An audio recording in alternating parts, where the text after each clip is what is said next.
I hope you understand that money is a great, valuable asset by every means, but money is not about that. Money is a barometer of how many people's lives you've influenced and touched in your life. So the more people's lives you touch, the more people's lives you influence and make better and help solve their problems, the more money you're going to make.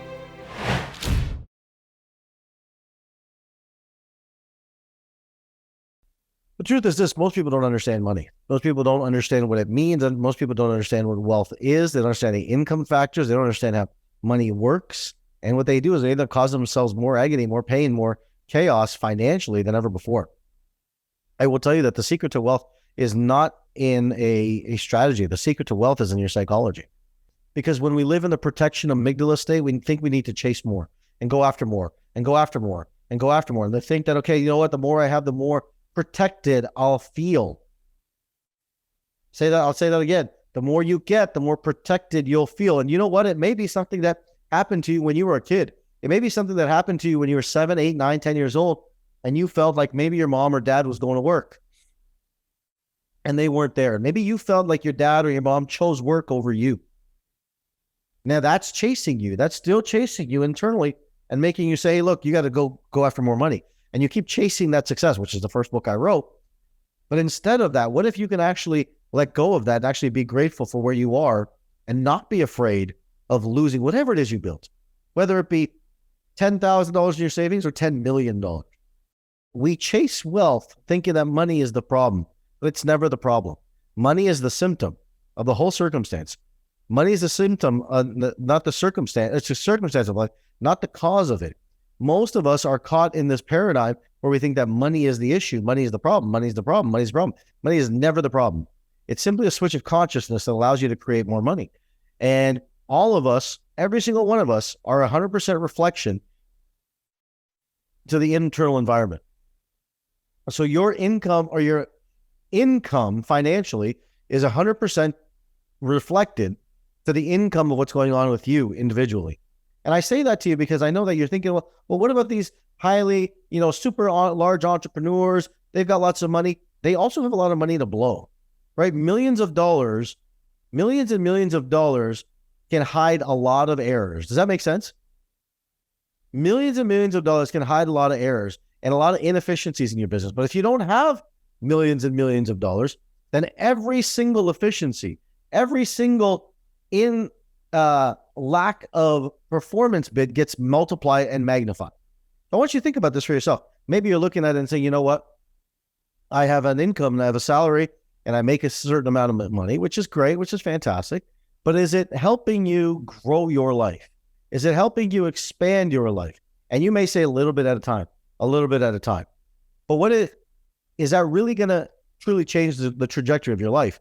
It's like I said this weekend, is that saving is never going to bring you wealth. Saving will bring you money, but it's never going to bring you wealth. There's no way. Because the way that the inflation rates, you can't save as much to it. You have to provide more service and market value to people to be able to create more revenue. Revenue, please listen, revenue is the secret to making more wealth.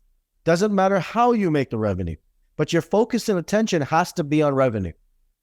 If it's on anything else, debt, credit score, saving, let it automate. But your focus and attention has to be building more. You have to think on, how am I serving more people? How am I building more revenue for people? How am I going out there and making my product, my service, idea, how's it going into the world and helping more people? Because if it's not that, what's going to happen is you'll end up creating more chaos and you'll stay stuck inside of it. Because look, when you go try and fix your credit score, what are you going to do? You're going to focus on paying off your bills, paying off the credit score, making your credit rate larger. And then you say, okay, great, that's better. So then now you can get a loan to buy a home or buy a car or something like that at a better interest rate versus focusing on the thing that makes you more money, which is revenue, right? It makes you more money. But we've been taught in our society that we live on a fixed income. A fixed income is from a fixed mindset, right? It comes from a fixed mindset. If you're stuck at, $100,000 a year, then that's because that's where your service level is based at. If you're stuck at $1 million a year, that's just where your service level is stuck at. That's it. That's all it is. Whatever the revenue is irrespective. Revenue is irrespective of where you're at. It is simply a barometer to see what level of consciousness you've attained, right? So if you look at it, and I don't want you to look at money, and I hope you understand that money is a great, valuable asset by every means, but money is not about that. Money is a barometer of how many people's lives you've influenced and touched in your life. So the more people's lives you touch, the more people's lives you influence and make better and help solve their problems, the more money you're going to make. And the more you can do it from a state of truly trusting and allowing it to go, the better it's going to be. I'll give you an example of this. So I have this unique new fun brain trainer. And in our world, it's about money, business, and biohacking. So I have this funky new headband trainer where it's training the prefrontal cortex on how to focus. And here's a realization that I'll tell you. You remember, it's like when you're a kid and they say, you know what, you've got to focus more on your grades. And you say, okay, fine. How do I do that? Well, you just got to focus more, right? You do that. You got to focus more. But how do you focus? And what do you do when you focus? You put more stress into something. Have you ever realized that? You put more stress into it. And you say, okay, I'm going to focus, fine. And then what you do is you get contractile and you focus and you put more and more pressure into it and you put all that pressure into it. So I got this brain trainer and it's training the prefrontal cortex and it's looking at how the brain, your focus level, how the blood and oxygen gets to the front of the brain and how much of the brain you're using. It's really, really cool. And it's really interesting. And I go and it says, okay, you got to focus on your prefrontal cortex and training the front of your brain. I say, okay, well, let me go focus on training the front of my brain. And we all do this by default. We go focus and we clench harder, right? We put our energy on the front of our brain. We clench, make our faces look funny like this. And we're like, okay, let me focus. You look like you're from Beverly Hills. And that's what everyone, that's how you'd think you'd focus. But here's the interesting thing I'll tell you about focus.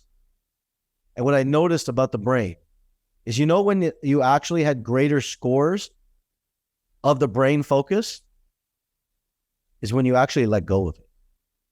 When you actually let go of the focus. And it actually just was in that state between attention and intention.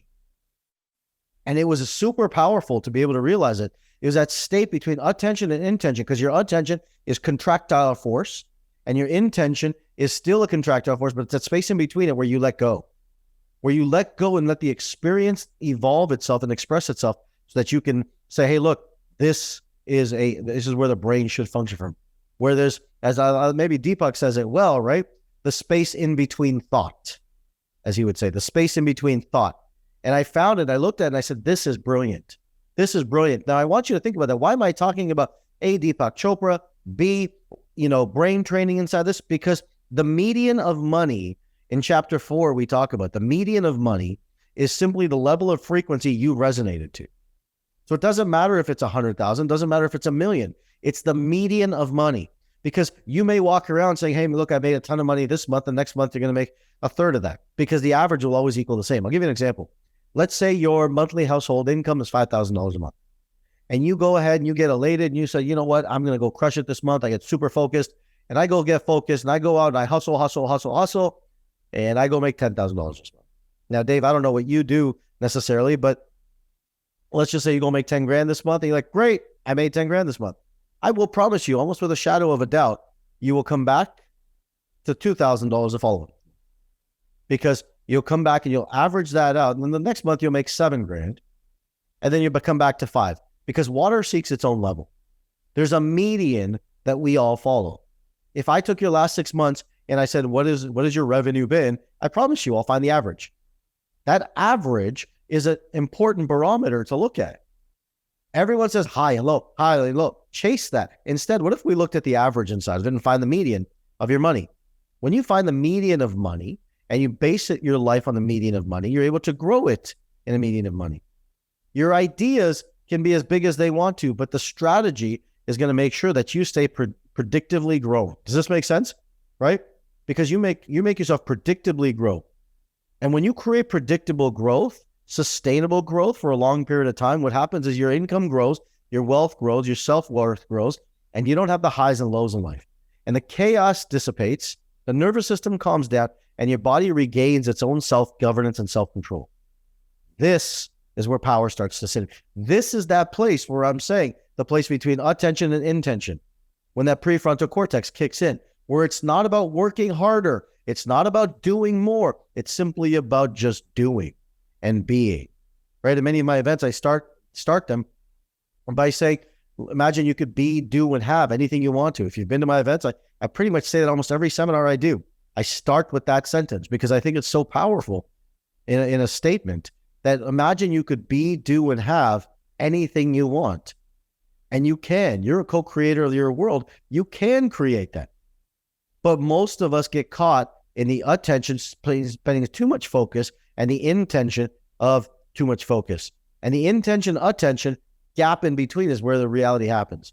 Right? We've all heard this idea before. Set your expectations for what you want in your life. Anyone ever heard that before? Of course you have, right? And I'm going to change that. Change your expectations. As Tony says, change your expectations into appreciation. I'm going to change that. Change your expectations into a standard. Change your expectation into a standard, because a standard is fluid and allows you to go up and down, allows you to change and adapt to the environment. Mm-hmm. But an expectation is a rigid state that you're living in. And any expectation you're placing on yourself when it comes to money will create the addiction to money. It in itself will create its addiction. And you'll beat yourself up, you'll cause yourself chaos, you'll cause yourself agony, and you'll look for it from the outside in.